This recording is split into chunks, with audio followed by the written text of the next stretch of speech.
በዛሬው የአንድ ለአንድ መሰናዷችን የስጋት ስራ አመራር ላይ ትኩረትን አድርገናል።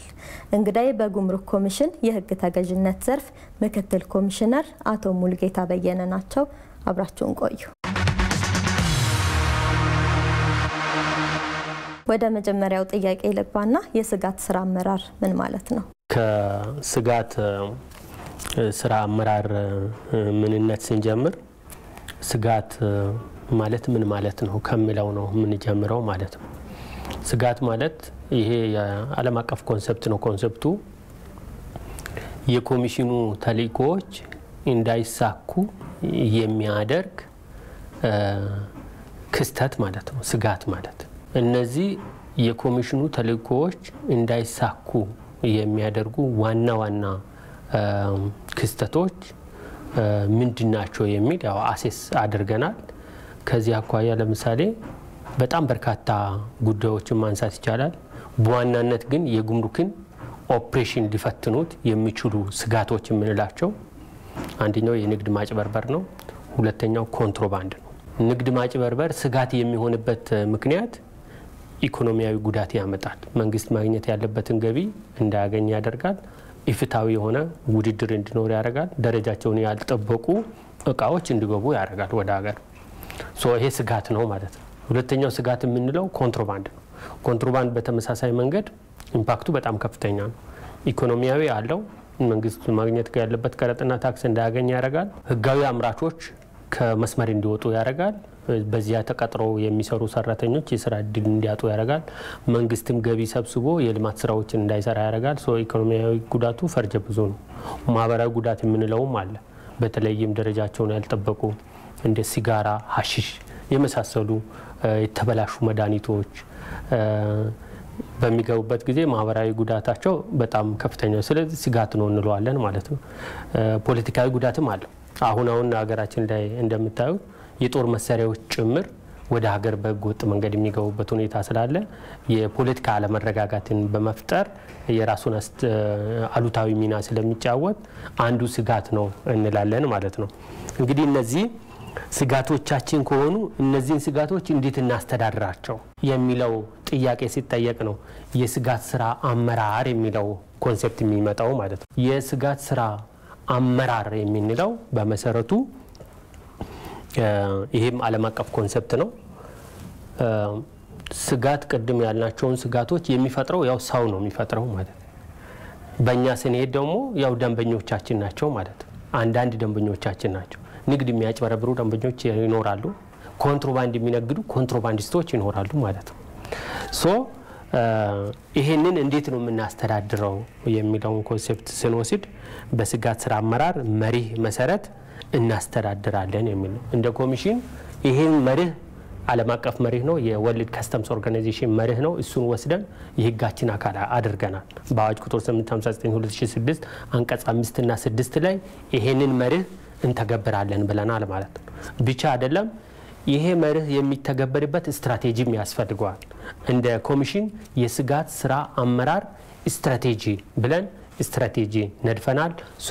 ይሄንን ስጋት በህግ በስትራቴጂ እንመራዋለን ማለት ነው። በዚህ የስጋት ስራ አመራር ስትራቴጂ ላይ ያሉ ደረጃዎች አሉ። እነዚህ ደረጃዎች እንዴት ነው የሚለዩት? ደረጃዎቹስ ምንድናቸው? የስጋት ስራ አመራር ስትራቴጂው ላይ ያስቀመጥናቸው ደረጃዎች አሉ።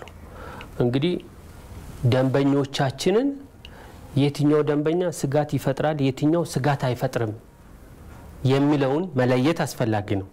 ይሄን ለመለየት ስንመጣ ነው ወደ ደረጃዎች የምንመጣው ማለት ነው። ለደረጃዎቹ ዋናው መስፈርት የምናረጋቸው የደንበኞቻችንን የኋላ ታሪክ ነው እንደ መስፈርት የምንጠቀመው። የኋላ ታሪካቸውን እንጠቀማለን በዋናነት ማለት ነው። ትናንትና እንዴት ነበር ምን ሰርቷል ህጋዊ ነበር ወይ ህገወጥ ነበር ወይ የሚለውን እናያለን ማለት ነው። ከዚህ አኳያ ደረጃዎቹ በገቢ ዕቃ በወጪ ዕቃ እና በትራንዚት ወይም በእንቅስቃሴ ላይ ባለቃ ብለን እንለያቸዋለን ማለት ነው። በገቢ ዕቃ ለምሳሌ በአራት ደረጃዎች እንከፍላቸዋለን። ሰማያዊ፣ አረንጓዴ፣ ቢጫ፣ ቀይ ብለን በአራት እንከፍላቸዋለን። በእንቅስቃሴ ላይ ያለ ወይም ከውጭ እየመጣ ያለ ወይም ከሀገር ወደ ውጭ እየሄደ ያለ እቃ ከሆነ ደግሞ በሁለት የስጋት ደረጃ እንከፍላለን። አንደኛው አረንጓዴ የምንለው ነው፣ ሁለተኛው ብርቱካንማ የምንለው ነው ማለት ነው። በዚህ በሁለት እንከፍላቸዋለን። ሶስተኛው ደግሞ ወጪ ዕቃ ነው። ወጪ ዕቃ በሶስት እንከፍላለን። አረንጓዴ፣ ቢጫ፣ ቀይ ብለን እንከፍላቸዋለን ማለት ነው። እነዚህ ደረጃዎች በምን መስፈርት ነው የሚለዩት? መስፈርቶች አሏቸው። አንድን አስመጪ ወይም ላኪ ወይም ደግሞ የጉምሩክ አስተላላፊ ደረጃው የስጋት ደረጃው ሰማያዊ ነው፣ አረንጓዴ ነው፣ ቀይ ነው ወይም ደግሞ ቢጫ ነው ለማለት መስፈርቶች አሉ። እነዚህ መስፈርቶች ወደ 12 የሚሆኑ መስፈርቶች አሉ። መስፈርቶቹ ድርሻቸው የተለያየ ነው። ትልቁን ድርሻ የሚወስደው የደንበኛው የኋላ ታሪክ ነው ማለት ነው። ይሄ እንደ አንድ መስፈርት ይወሰዳል። ለምሳሌ ባለፉት 5 ዓመታት ወደ ሀገር ባስገባቸው እቃዎች በተደረጉ ፍተሻዎች ምን አይነት ልዩነቶች ተገኝተውበት ነበር፣ ምን ያክል የገንዘብ መጠን ያለው፣ ምን አይነት እቃ፣ ስንት ጊዜ የሚሉት አንዱ የኋላ ታሪኩ። ስለዚህ በዚህ መስፈርት ያ ተገልጋይ ታማኝ ከሆነ ወደ አረንጓዴ ወደ ሰማያዊ ይሄዳል ማለት ነው። እሱ የሚጠቀማቸው ጉምሩክ አስተላላፊዎች ምን አይነት ናቸው? ታማኝ ናቸው? ከሱ ጋር ሲሰሩ ታማኝ ናቸው? ከሌሎች ደንበኞች ጋር ሲሰሩ ታማኝ ናቸው? የሱ ደንበኛ ፓርትነሩ የሆነ ጉምሩክ አስተላላፊ እንደ አንድ መስፈርት ነው ወስዳል። እቃዎችን የሚያመጣው ከየት ሀገር ነው? ጄኒውን እቃዎች የሚመጡባቸው ሀገሮች አሉ፣ ጄኒውን ያልሆኑ እቃዎች የሚመጡባቸው ሀገሮች አሉ። እንዲህ ያለን መስፈርቶቹን በዚህ ደረጃ እንተነትናቸዋለን ማለት ነው። እነዚህን ክብደት ሰጥተናቸው ክብደታቸው ሲጠቃለል የመጨረሻ ድምር ውጤቱ አረንጓዴ ሊሆን ይችላል፣ ሰማያዊ ሊሆን ይችላል፣ ቢጫ ሊሆን ይችላል፣ ቀይ ሊሆን ይችላል ማለት ነው።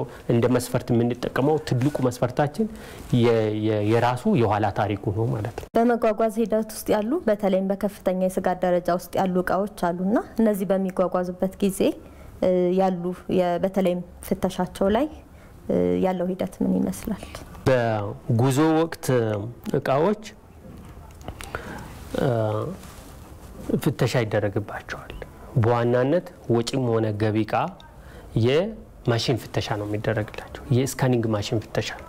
የተለየ ነገር ካልተፈጠረ በስተቀር የጉምሩክ ስነ ስርዓት የሚፈጸምበት እቃ ከሆነ የማሽን ፍተሻ ነው የምናደርገው።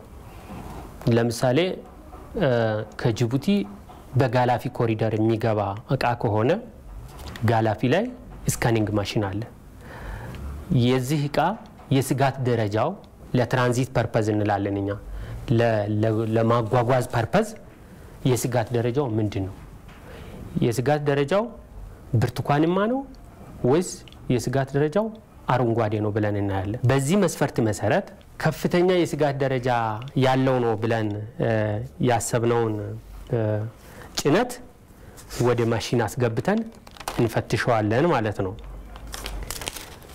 አይደለም የስጋት ደረጃው ነጭ ነው ብለን ካሰብን ደግሞ አንፈትሸውም ማለት ነው። ስለዚህ ወደ ማሽን የሚገቡ አሉ፣ የማይገቡ አሉ። ይሄው ዕቃ አዋሽ ላይ ሲደርስ ባለው ስካኒንግ ማሽን እንደገና መፈተሽ ሊያስፈልገው ይችላል። ካስፈለገው ቅድም ባልነው በስጋት ስራ አመራር መርህ መሰረት ለምሳሌ ከጋላፊ እስከ አዋሽ ያለ መሃል ላይ ስጋት አለ ብለን ካሰብን ጭነቱ ሲደርስ የስጋት ደረጃውን እናያለን ማለት ነው። ከዚህ በፊት ከጋላፊ እስከ አዋሽ ባለው መካከል እቃ የመቀላቀል ኮንትሮባንድ እቃ የመጫን እቃ የማስቀሸብ ታሪክ ያለው ከሆነ ድጋሚ አዋሽ ላይም እንፈትሸዋለን ማለት ነው። በምንድን ነው የምንፈትሸው? በማሽን ነው የምንፈትሸው። አብዛኞቹ ግን ሳይፈተሹ እንዲያልፉ እናደርጋለን። ምናቸውን መሰረት አድርገን? ስጋታቸውን መሰረት አድርገን በትራንዚት ስርዓት ላይ ወይም በማጓጓዝ ሂደት ላይ የሚያጭበረብሩ ድርጅቶች ላይ ነው ማለት ነው። እነዚህ በየኬላው የምንፈትሻቸው ይሄን መሰረት አድርገን ነው የምንፈትሻቸው ማለት ነው። በመጓጓዝ ሂደት ውስጥ ፍተሻቸው እንደዚህ ከሆነ በመዳረሻቸው ላይስ ያለው ፍተሻ ምን ይመስላል? እነዚህ እቃዎች እንግዲህ በማጓጓዝ ሂደት ላይ እነዚህን የፍተሻ ደረጃዎች ካለፉ መዳረሻቸው ላይ የሚጠብቃቸው የስጋት ደረጃ አለ ማለት ነው። መዳረሻቸው ላይ የስጋት ደረጃው ሰማያዊ ከሆነ ሰነድም አይመረመርም፣ እቃውም አይፈተሽም፣ መልቀቂያ ይሰጠዋል ማለት ነው። ይሄ ድርጅት ታማኝ ነው ማለት ነው። የኋላ ታሪኩ የሚያሳየው ታማኝ ነው ማለት ነው። ይሄ ድርጅት የሚቀጥራቸው የጉምሩክ አስተላላፊዎችም ታማኝ ናቸው ማለት ነው። እነዚህ መስፈርቶች ታሳቢ ተደርጎ ይለቀቃል። አረንጓዴ በተመሳሳይ የሚለቀቅ ይሆናል ማለት ነው። የታማኝነት ደረጃው መካከለኛ ከሆነ መካከለኛ የስጋት ደረጃ አለው እንላለን። ቅድም ባልናቸው 12 መመዘኛዎች መዝነነው መካከለኛ ከሆነ በቢጫ የስጋት ደረጃ በምንለው ይስተናገዳል። የቢጫ የስጋት ደረጃ የምንለው ደግሞ እቃውን አንፈትሸው፣ አካላዊ ፍተሻ አይደረግም፣ መዳረሻ ላይ የማሽን ፍተሻ አይደረግም፣ ሰነዱ ብቻ ይመረመራል። ስለዚህ ሰነዱ ላይ አመጣለው ያላቸውን እቃዎች በትክክል አምጥቷል ወይ፣ ለእቃዎቹ የመደበው ታሪፍ ትክክለኛ ታሪፍ ነው ወይ፣ የሰጠው ዋጋ ትክክለኛ ዋጋ ነው ወይ፣ የሰጠው ፕሮሲጀር ኮድ ምንለው አለ ሲፒሲ ምንለው ትክክለኛው ሲፒሲ ነው ወይ የመደበው፣ መነሻ ሀገሩ በትክክል ጽፎታል ወይ፣ በትክክል ከጃፓን የተነሳን ከቻይና ብሎ ሰነድ ላይ ጽፎ ከሆነ ትክክል አይደለም ማለት ነው። ትራንዚት ፍቃዱን ስንሰጥኛ ከጃፓን እንደሚመጣ ነው የምናውቀው። ይሄ እቃ ቻይና የሚል ከሆነ ትክክል አይደለም። ስለዚህ የሰነድ ምርመራዎች የምንላቸው እነዚህን ታሪፍ፣ ዋጋ የመሳሰሉ ጉዳዮችን አጣርተን እንለቀዋለን ማለት ነው። በቢጫ ስጋት ደረጃ የሚባለው እነዚህ ሰነዶች ላይ ዲስክሪፓንሲ ካለ ቅድም ያልናቸው ነገሮች ካሉ ያው ማስተካከያ ይደረጋሉ። የቀረጥና ታክስ ተጽዕኖ ደግሞ ካላቸው ቀረጥና ታክሱ እንደ አዲስ እንዲሰላ ይደረግና እቃው ይለቀቃል ማለት ነው። ዋናው ፐርፐዝ እቃውን በአካል መፈተሽ ሳይሆን ሰነዶቹን ክሮስ ቼክ ማድረግ ነው ማለት ነው። በአራተኛ ደረጃ የምናገኘው የቀይ ስጋት ደረጃ የምንለው ነው። የቀይ ስጋት ደረጃ ከሆነ ይሄ እቃ ቅድም ባልናቸው መስፈርቶች ከድርጅቱ የኋላ ታሪክ የተነሳ ከሚቀጥራቸው ጉምሩክ አስተላላፊዎች የተነሳ በትራንዚት ሂደት ላይ ከፈጠራቸው ወንጀሎች የተነሳ ወዘተ ይሄ እቃ ከፍተኛ የስጋት ደረጃ ያለው ነው እንላለን። በዚህ ጊዜ ሰነዶቹ ሙሉ ለሙሉ ይመረመራሉ። ቅድም ለቢጫ የስጋት ደረጃ ያደረግናቸው የሰነድ ምርመራ ሂደቶች በሙሉ ይከናወናሉ። ይሄ ከተጠናቀቀ በኋላ ሰነዶች ላይ ልዩነት ኖረም አልኖረም ወዴት እንሄዳለን? ደግሞ ወደ አካላዊ ፍተሻ እንሄዳለን ማለት ነው። አካላዊ ፍተሻ የምንለው በእጅ መፈተሽ ማለት ነው። በእጅ ኮንቴነር ከሆነ ኮንቴነሩን ከፍቶ፣ ሸራ ከሆነ ሸራውን ከፍቶ፣ የሚመዘኑ ከሆነ በሚዛን የሚለኩ ከሆነ በልኬት የፍተሻ መመሪያውን መሰረት አድርገን በአካል ጭምር የምናረጋግጥበት የፍተሻ ሂደት ነው ማለት ነው። ስለዚህ መዳረሻ ላይ የሚጠብቃቸው እንደዚህ አይነት ፍተሻ ነው ማለት ነው ለቀይ ስጋት ደረጃዎች። በዚህ የፍተሻ ሂደት ላይ በተለይም ከፍተኛ የስጋት ደረጃ ውስጥ ያሉ እቃዎች የጥራት ጉድለት ቢኖርባቸው ምንድነው የሚደረጉት? ጥራት ጉድለት ካለባቸው እንግዲህ የጥራት ጉድለት አንዱ ያንን ሰነድ ውድቅ ለማድረግ አንዱ መስፈርት ነው ማለት ነው። የጥራት ጉድለትን የሚያረጋግጡ አካላት አሉ። ኖርማሊ ያው ጉምሩክ አይደለም ማረጋገጫ የሚሰጡ አሉ። ለምሳሌ የደረጃዎች ሊሆን ይችላል። ለምሳሌ መድኃኒት ምግብ ነክ ከሆነ ደግሞ መድኃኒት ቁጥጥር ባለስልጣን ሊሆን ይችላል። እነዚህ አካላት እንዲፈትሹ እንሰጣቸዋለን። ይፈትሹና ደረጃውን ያልጠበቀ ከሆነ ደረጃውን አልጠበቀም ብለው ያሳውቃሉ። ደረጃውን አልጠበቀም የተባለው እቃ እንደየእቃው ባህሪ ውሳኔያቸው ይለያያል። ያ ተቆጣጣሪ አካል የሚወስነው ውሳኔ ይለያያል። ለምሳሌ ብረት ሆኖ ደረጃውን ያልጠበቀ ከሆነ በእኛ ሀገር ስታንዳርድ ማናስተናግደው ከሆነ ከሀገር እንዲወጣ ተመልሶ እንዲሄድ ሊወስን ይችላል ያ ተቋም ማለት ነው። ዱቄት ሆኖ በእኛ ሀገር ስታንዳርድ ለምሳሌ የልብስ ሳሙና ዱቄት ሆኖ የኛን ሀገር ስታንዳርድ ሚት ባያረግ የሌላ ሀገር ስታንዳርድ ሚት ሊያረግ ይችላል፣ ተመልሶ እንዲወጣ ይደረጋል። በሌላ መልኩ ደግሞ ለምሳሌ ምግብ ነክ ከሆኑ ተመልሰው እንዲወጡ አይደረግም፣ እንዲወገዱ ይደረጋል ማለት ነው። በዓለም አቀፍ ደረጃ የተከለከሉ እቃዎችም ሊሆኑ ይችላሉ። ኤክስፓየር ዴታቸው ያለፈ ወይም ሌፍት ዊዝ ሼልፍ ታይም የሚቀራቸው ከሆኑ ከሀገር እንዲወጡ አይፈቀድም።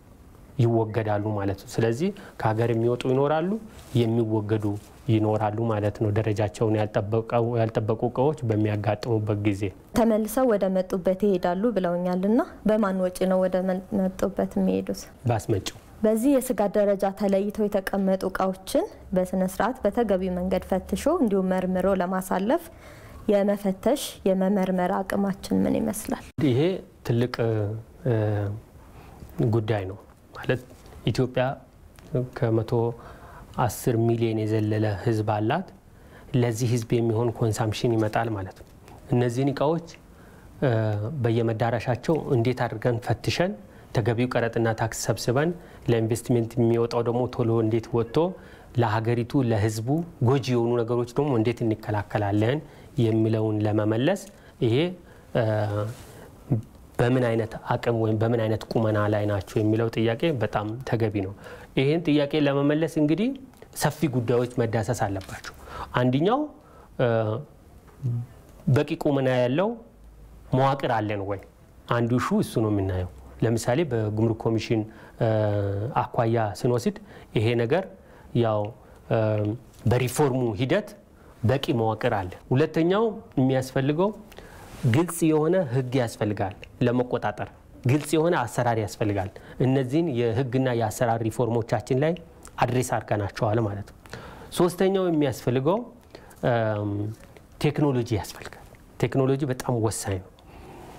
እንግዲህ ቅድም ላልነው ቁጥር ህዝብ የሚመጣ ንቃ በሙሉ በአይን በእጅ ፈትሾ አይጨረስም። ስለዚህ በቴክኖሎጂ መደገፍ አለበት። ከዚያ አኳያ ስካኒንግ ማሽኖችን እንጠቀማለን። ለቁጥጥር ፐርፐዝ ደግሞ ሲሲቲቪ ካሜራዎችን በተመረጡ ቦታዎች እንጠቀማለን። ኮንትሮል ማድረጊያ ደግሞ ሲስተም ደግሞ እንጠቀማለን። ኢሲኤምኤስ ምንለውን ሲስተም እንጠቀማለን። እንደሱ አድርገን ፎርጀሪዎችን ደግሞ የምንከላከልበት አሁን ሲንግል ዊንዶ የአንድ መስኮት አገልግሎት እንጠቀማለን። እነዚህን ተጠቅመን ስጋቱን እንቀንሳለን ማለት ነው። ይሄ ሁሉ ሆኖ ሰው ደግሞ ወሳኝ ነገር ነው። ይሄ ሁሉ እነዚህን ቴክኖሎጂዎች የሚጠቀመው ሰው ነው። እነዚህን ህጎች የሚያስፈጽመው ደግሞ ሰው ነው። ከዚህ አኳያ የሰው ኃይሉ ላይ የተለያዩ ስራዎችን ለመስራት ተሞክሯል። በቁጥር ለማሳደግ ተሞክሯል። እነዚህን የቁጥጥር ስርዓቶችን ደግሞ በትክክል ለመተግበር ተሞክሯል። ለምሳሌ ከባድ በከፍተኛ የስጋት ደረጃ ያላቸውን እቃዎች ቁጥጥር ማድረግ ዋናው ታርጌታችን ነው ማለት ነው። ለነሱ ስንል ደግሞ አገልግሎቱ መደናቀፍ የለበትም። የስጋት ስራ አመራር መርህ ያስፈልግበት ዋናው ምክንያት ይሄ ነው ማለት ነው። ቶሎ መውጣት ያለባቸውን ቶሎ ማውጣት፣ ታማኝ የሆኑትን መለየት ያስፈልጋል። ከዚያ አኳያ ህጎቹና አሰራሮቹን መሰረት አድርገው የሚሰሩ ኦፕሬሽናል ስታፍ የሚባል አለ። ኦፕሬሽናል ስታፍ ይሄን ስራ ይሰራል። ይሄን ኦፕሬሽናል ስታፍ ሊያልፍ ይችላል ተብሎ በሚታሰብበት ጊዜ ደግሞ ድንገተኛ ፍተሻ የሚባል አለን። ያ ድንገተኛ ፍተሻ ይፈትሻል። በድንገት ያው መስፈርት አለ። እነሱ መስፈርቶች መሰረት አድርጎ ሰርፕራይዝ ቼክ ያደርጋል። በኦፕሬሽን የተፈተሸን መልሶ ይፈትሻል ማለት ነው። ሶስተኛው ኢንተለጀንስ የምንለው መዋቅር ደግሞ አለን። አጠቃላይ ሁኔታዎችን ስካን ያደርጋል፣ መረጃዎችን ይሰበስባል፣ ከሶስተኛ ወገን መረጃዎችን ይሰበስባል። ከስጋት ስራ አመራሩ በተጨማሪ የኋላ ታሪኮችን ደግሞ ይተነትናል። እንደሱ እያደረግን ደግሞ አሁንም የድንገተኛ ፈታሽ ቁጥጥርን ደግሞ እንዳያልፍ በኢንተለጀንስ ለማጠር ጥረት እናደርጋለን። ይሄ ሁሉ አድርገን ይሄን ማድረግ ማለት ሁሉንም መፈተሽ ማለት አይደለም። ቅድም እንዳልነው በአረንጓዴ የምንለቃቸው አሉ፣ በሰማያዊ የምንለቃቸው አሉ፣ በቢጫ የምንለቃቸው አሉ። እነዚህን ደግሞ ከለቀቅን በኋላ ወደ የመዳረሻቸው ከሄዱ በኋላ ወይም ወደ የድርጅቶቻቸው ከሄዱ በኋላ እንደገና ቼክ የምናደርግበት ደግሞ በጉምሩክ ኮሚሽን መዳረሻ ጣቢያዎች ላይ ያላደረግናቸውን ቁጥጥሮች መልሰን ደግሞ በድህረ ዕቃ አወጣጥ ኦዲት ቁጥጥር እናደርጋለን ማለት ነው። ስለዚህ መንግስት መሰብሰብ ያለበትን ቀረጥና ታክስ አጥተን ከሆነ ባለመፈተሻችን ባለመመርመራችን ወደ ኋላ ተመልሰን ኦፕሬሽኑን ሳናደናቅፍ አገልግሎቱን ሳናደናቅፍ ባለፈው ታማኝ ነህ ብለን የለቀቅን እውነትም ታማኝ ነህ ወይ ብለን ሄደን ደግሞ የድርጅቱ መጋዘን ላይ የድርጅቱ ማከማቻ ላይ ከሸጠን በኋላ ከሽያጭ ደረሰኞቹ ተነስተን ምንድን የሸጠው ምንድን ነበር ያስገባው የሚለውን አይተን ቀሪ ቀረጥና ታክስ ካለ ይሄን የምናይበት ሁኔታ አለ። ባለፉት 9 ወራት ብቻ ወደ 4 ቢሊዮን በድህረ ዕቃ አወጣጥ ብቻ ከለቀቅን በኋላ ተመልሰን ቼክ አድርገን ያለፉ አመታትን ጭምር እስከ 5 አመት ቼክ አድርገን እነዚህን ቁጥሮች ያገኘንበት ሁኔታ አለ። በድንገተኛ ፍተሻም የተቆጣጠርናቸው ቀላል አይደሉም። በኢንተለጀንስ የተቆጣጠርናቸው ቀላል አይደሉም። ኮንትሮባንዱ ላይም ሲመጣ ተመሳሳይ ቁጥጥር ነው የምንደረገው። ኮንትሮባንዱ ላይም ስንመጣ ያው ኬላዎች አደራጅተናል። በጣም በርከት ያሉ ኬላዎች አደራጅተናል። እነዚህ ኬላዎች የታጠቀ ኃይል እንዲገባባቸው አድርገናል። ከፌደራል ፖሊስ ጋር ኤምኦዩ ተፈራርመናል። በቅንጅት እንሰራለን። ግብረ ኃይል እንደ ሀገር በክቡር ምክትል ጠቅላይ ሚኒስትራችን የሚመራ አጠቃላይ ሀገራዊ ግብረ ኃይል አለ። ዋና ዋና ባለድርሻ አካላትን ያቀናጀ ግብረ ኃይል አለ። ስለዚህ እንደሱ ያደረግን የንግድ ማጭበርበሩ ለሀገሪቱ ስጋት ወደማይሆን፣ ኮንትሮባንዱ ለሀገሪቱ ስጋት ወደማይሆን ደረጃ የማድረስ ስራዎች እየተሰሩ ይገኛሉ ማለት ነው። በከፍተኛ የስጋት ደረጃ ውስጥ ያሉ እቃዎችን በተገቢው መንገድ ቁጥጥር በማድረግ እንዲሁም በመፈተሽ ለተገቢው ዓላማ እንዲውሉ ከማድረግ አንጻር ባለሀብቱ፣ አስመጪዎች፣ የጉምሩክ አስተላላፊዎች እንዲሁም ከማህበረሰቡ በተጨማሪም ከጉምሩክ ኮሚሽነር ምንድነው የሚጠበቀው? የስጋት ስራ አመራር መርህ ያልንበት ዋናው ምክንያት የስጋት መስፈርቶች አስቀምጠናል። የስጋት ደረጃዎች አስቀምጠናል። ሁሉም ተገልጋያችን ከከፍተኛ የስጋት ደረጃ ወጥቶ ወደ መካከለኛ ስጋት ደረጃ ላይ ወጥቶ ወደ ዝቅተኛ የስጋት ደረጃ እንዲደርስልን ነው የምንፈልገው። ይሄን ማለት የህግ ተገዥነት የተረጋገጠበት ሀገር እንዲሆን ነው የምንፈልገው።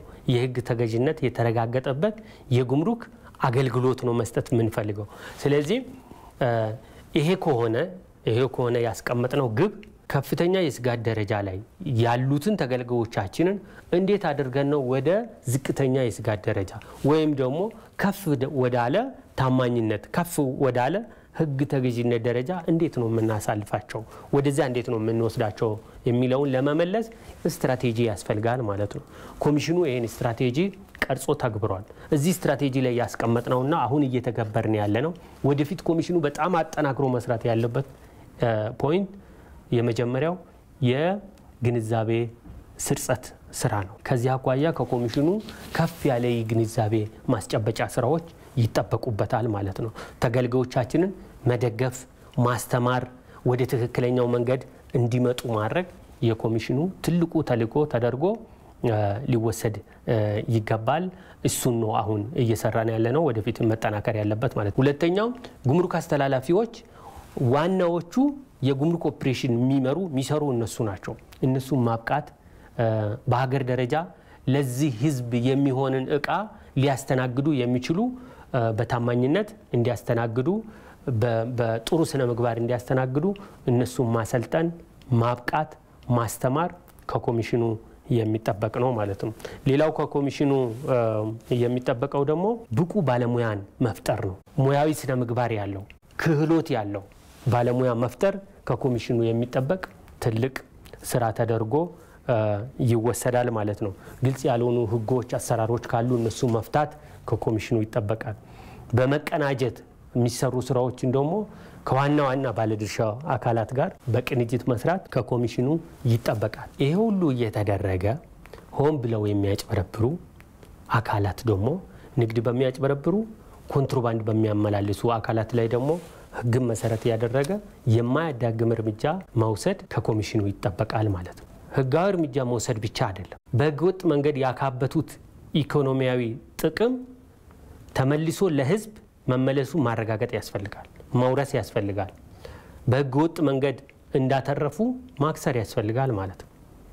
ሁለተኛው የህግ ተጠያቂነት፣ ሀብታቸው መወረስ ብቻ ሳይሆን በህግ ፊት ደግሞ ቆመው ተገቢውን ቅጣት እንዲያገኙ ማድረግ ከኮሚሽኑ ይጠበቃል፣ ከሚመለከታቸው አካላት ጋር በቅንጅት ሆነው ማለት ነው። የመጨረሻው ስትራቴጂ ደግሞ የሚሆነው ይሄንን የሚያደርጉ አካላትን ደግሞ ኔሚንግ ኤንድ ሼሚንግ ስትራቴጂ ብለን ያስቀመጥነው ለህዝቡ ማሳወቅ። ኤከሌ ሀገርን እያጭበረበረ ነው፣ ህዝብን እያጭበረበረ ነው፣ ወገኑን እያጭበረበረ ነው የሚል ለህዝብ ማሳወቅ። ከአስመጪዎችና ከጉምሩክ አስተላላፊዎች የሚጠበቀው የመጀመሪያው ሙያዊ ስነ ምግባር ጉምሩክ አስተላላፊዎች ሊኖራቸው ይገባል። ዋናዎቹ ስለሆኑ ማለት ነው። ሁለተኛ በቂ ክህሎት ሊኖራቸው ይገባል፣ በቂ ዕውቀት ሊኖራቸው ይገባል። ኮሚሽኑ ከሚያሰለጥነው ስልጠና በተጨማሪ ሌሎች ስልጠናዎችን በራሳቸው ጊዜ ኮሚሽኑን እየጠየቁ ከሶስተኛ ወገን እየወሰዱ እያነበቡ የጉምሩክ ህጎችን መረዳት ያስፈልጋል። ከሁሉ በላይ ግን ሙያዊ ስነ ምግባሩን የጠበቀ ለሙያው ታማኝ የሆነ ጉምሩክ አስተላላፊ ካለ ይሄን ሀገር ከህገ ወጦች ማዳን እንችላለን። ከአስመጪዎች ከላኪዎች የሚጠበቅ ደግሞ ጉዳይ አለ። አንደኛው እነሱም ቅን መሆን ታማኝ መሆን ህዝቤን ሀገሬን አልሰርቅም የሚል አቋም ያስፈልጋል። ይሄ ካደረጉ የሚቀጥሯቸውን ሰራተኞች በተመሳሳይ መንገድ መቅረጽ ያስፈልጋል። ብቻውን በቂ አይደለም። ስርዓት ደግሞ ሊኖራቸው ይገባል። በቴክኖሎጂ የተደገፈ ለቼክ ኤንድ ባላንስ የተመቸ ማንም ኦዲተር መቼም ገብቶ ቼክ ሊያደርግ የሚችል በቴክኖሎጂ የተደገፈ አሰራር ደግሞ ሊኖራቸው ይገባል። እነሱ ይሄን እያደረጉ ባጠገባቸው ደግሞ ህገ ወጥነትን የሚያራምዱ አካላት ደግሞ አሉ። እነዚህን ደግሞ የማጋለጥና ከኮሚሽኑ ጋር በትብብር መስራት ያስፈልጋል። ከአጠቃላይ ማህበረሰቡ የሚጠበቀው ማህበረሰባችን እንግዲህ ከጊዜ ወደ ጊዜ የተሻሻሉ ነገሮች አሉ። አሁን ባለፉት 11 ወራት ብቻ በቁጥጥር ስር ያዋልነው የኮንትሮባንድ መጠን ብቻ ብንወስድ ወደ 3.5 ቢሊዮን ብር የሚጠጋ ገንዘብ በቁጥጥር ስር ውሏል። ይሄ ገንዘብ በቁጥጥር ስር የዋለው በጉምሩክ ኮሚሽን ብቻ አይደለም፣ በህግ አስከባሪ አካላት ብቻም አይደለም፣ በማህበረሰቡ የላቀ ተሳትፎ ነው። ስለዚህ ማህበረሰቡ አሁንም ህገወጥ ንግድ ማጭበርበር፣ ኮንትሮባንድ ሄዶ ማንን ነው የሚያጠፋው ሲባል ሀገር ነው የሚያጠፋው። ህገወጥ የሆነ መድኃኒት፣ ጊዜው ያለፈበት መድኃኒት፣ በጥቅም ላይ የማይውል መድኃኒት ኮንትሮባንዲስት አምጥቶ ለፋርማሲዎች ሲበትን የማይገዛ ማን አለ? የማይጠቀም ማን አለ? በዚህ ምክንያት እነዚህ መድኃኒቶች አያያዛቸው ከሚፈቀደው ውጪ የተያዙ ከሆነ አጓጓዛቸው ከሚፈቀደው ውጪ ከሆነ ለፀሐይ ለዝናብ የተጋለጡ ከሆነ ከመድኃኒትነታቸው ይልቅ መርዛማነታቸው የከፋ ይሆናል።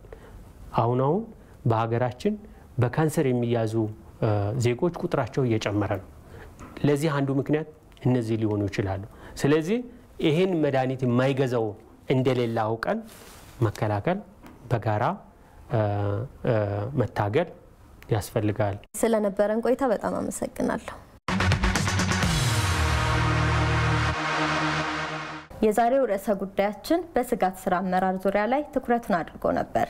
እንግዳዬ አቶ ሙልጌታ በየነ በጉምሩክ ኮሚሽን የህግ ተገዥነት ዘርፍ ምክትል ኮሚሽነር ነበሩ። ሳምንት በሌላ ርዕሰ ጉዳይ ላይ እስከምንገናኝ መልካም ሳምንት።